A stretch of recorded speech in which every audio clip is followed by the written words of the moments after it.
Modulus function दे रखा है, so that modulus function, अब मॉड के बारे में तो आप जानते होंगे कि, तो यहाँ पे भी बताओ, तुम लोग बताओ पहले, तुम्हें क्या लगता है ये फंक्शन 1 1 है या नहीं है?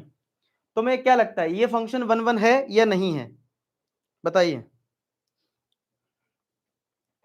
क्या लगता है आपको, ये फंक्शन आपको 1 1 लगता है? क्या आपको ये वाला फंक्शन 1 1 लग रहा है? नहीं लग रहा है?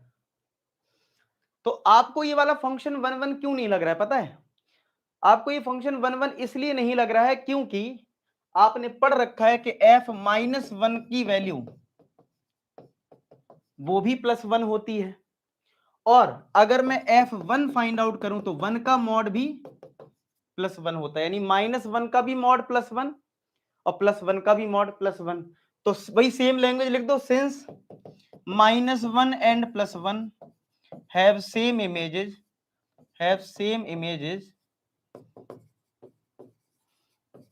so this function is not 1 1। चलो ऑन टू है क्या? चलो आप लोग ऑन टू बताओ, क्या ये फंक्शन ऑन टू है क्या? क्या ये फंक्शन ऑन टू है?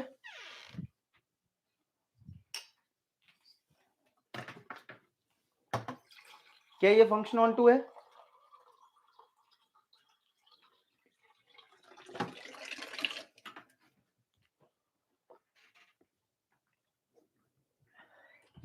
क्या ये फंक्शन ऑन टू है?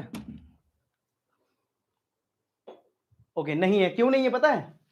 क्योंकि आप देखो, -1 पे मॉड निकालोगे वो भी +1 आएगा, और 1 पे भी तो 1 आएगा ही आएगा, और जबकि इसका कोडोमेन क्या है, रियल नंबर है। कोडोमेन क्या है, रियल नंबर। तो क्या लिखोगे again, there is no value of x for विच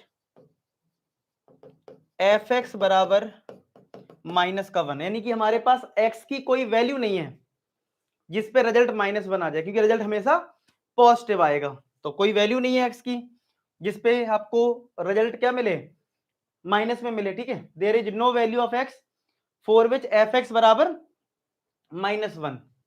तो ऑन टू ये नहीं होगा, ठीक है, ऑन टू ये नहीं होगा। आपको सिंपल याद यही रखना है कि अगर आपको लगता है कि भाई आउटकम जो आ रहा है वो रेंज के, मतलब आउटकम जो है वो कोडोमेन के बराबर नहीं है, तो ऑन टू नहीं होगा।